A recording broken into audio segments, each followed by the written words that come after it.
What's going on, everyone? My name's Tenebris Infinite, and lately I've been focusing on the late game stuff quite a bit, and figured it would be fun to switch things up and get to a requested video from a commenter of mine on a best early game loadout. We'll be taking a look at the very early game and see what the best loadout you could obtain from the archipelago is. Stuff you could get within your first hour of playing. And if you're maybe ahead of this point but still looking for a good loadout, skip to the loadout section so you can get a heads up on what you might want to use to get the best out of things early on here in Generation 0. Skills wise nowadays, with respecking, you don't need to worry on that too much and more so have fun experimenting with different skills as you go along. But your loadout totally matters at this stage of the game. Will you be using just anything you can get your hands on, or instead using a loadout that has flow and efficiency? This route is really simple. We'll start off by going off to Björknes, heading over the hill to avoid unnecessary combat. Then we'll bike from Ibelholmen Church to Hastvik, hit up Saltomstungen for our second weapon, then end at Muskar for our last two weapons. There aren't too many machines along this route if your RNG's good, but sometimes you can have a few waiting along the way that you'll have to pretty much just bike past. I'll be giving you a tip for biking past machines when we get to that point though. Starting off at Ittervik, we'll head inside the house and pick up the bat. We'll need some sort of weapon for when we get off to the hunter's house because it's surrounded by a few doggos. Once you get to the house, take out the machines nearby, and try to keep your stamina in mind when you're using melee weapons.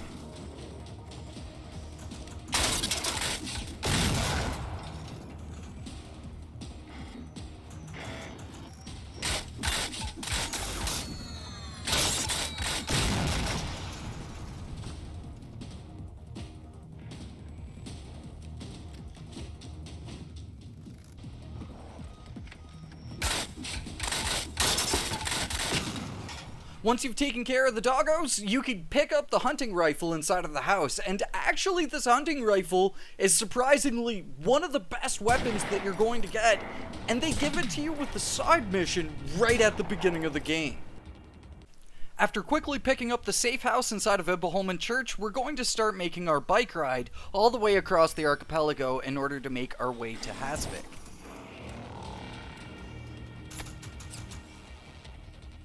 And for a quick tip on how to bike past machines easier, you can actually heal while you're riding on your bike by opening up your inventory and healing from there. So now you can heal while you're riding on your bike. Doesn't really help with getting past some of these new set pieces, but still, it's a handy trick. I must have channeled my inner Matt Hoffman here or something, but I managed to bike up this hill and I actually thought it was impossible to do, so that's kind of cool. Then we're gonna stop off at Hastvik really quickly just for our next safe house. So we've had quite a bit of a journey across the archipelago so far, hitting up Björknes, then coming on over to Ibelholmen, and biking all the way across past Saltom over to Hasvik here. You know, thinking about this outhouse, it really brings the word spoop to a whole new level, dude. Alright, so next up for Saltomstungen, and this is going to be a pretty easy spot, but you're going to pick up a very essential weapon here, and that's going to be an AG4, 762, man, it is the bread and butter of Generation 0.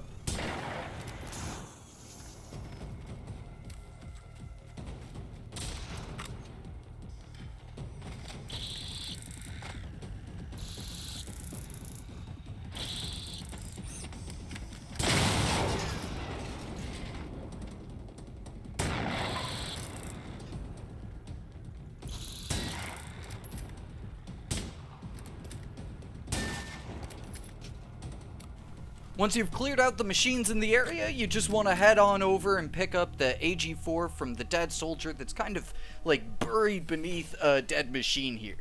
Alright, and there you go, you got yourself an admittedly pretty dusty AG4. And for our last stop of the day, let's get on over to Moskar. Before we pick up our last two weapons, we're going to make a quick pit stop off at Saltomsbro just to pick up the safe house before we get off to, I guess, the biggest fight of the journey here. Now, it's not too bad of a fight. The worst is probably the military hunter here. No way. Nice. Alright.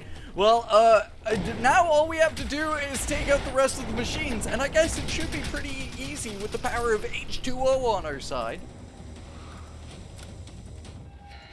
A little bit of duck and cover. Uh-oh. Oh! Phoenix Mega Cannon, you're a little bit early, my dude. Man, I so wish that I could walk into a room and have explosions go off, but sick entrances aside, let's go off and pick up our next weapon, the third weapon of the run, the PVG. Now, thankfully, somebody on the team made this jump a million times easier. They're a legend. Shoutouts to whoever put this, like, single wooden board here. You're a mega homie. So just a couple hops here, and you'll be up, and bada bing, bada boom, you got yourself a worn out PVG. Again, not exactly shiny, not exactly new, but you got yourself the gun. Once you've picked up that PVG, then you're going to head on over to the other side of the Moskar camp to find yourself this little cave where we're going to have a pretty interesting challenge here. I can't think of too many other, like, parkour-esque challenges here in Generation Zero, so that makes this spot pretty unique.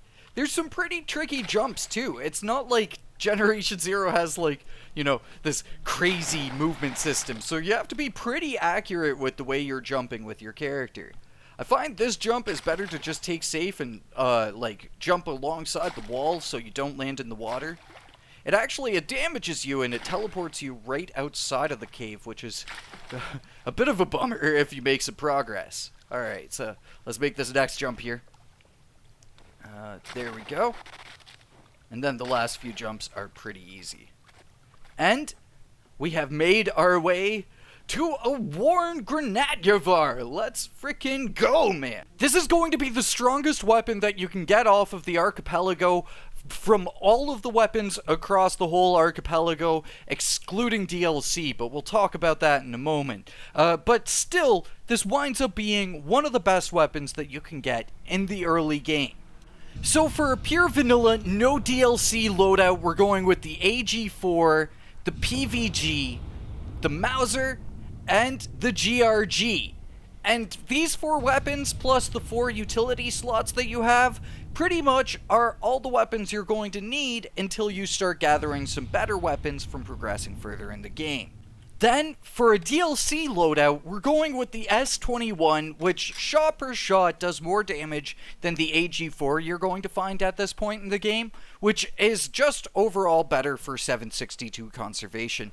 The same PVG, Mauser, and GRG, you aren't going to go with the RLG, instead the GRG because its ammo is just a lot more accessible. And then lastly, the bow. It's really good to get good with the bow early on, and if you have the Resistance Weapons Pack DLC, it's best to just get started with the bow as early as possible. The bow has a really unique feel to it, and its ammo is very easy to source, so if you get good with the bow early on, it's going to be your best friend throughout your entire playthrough.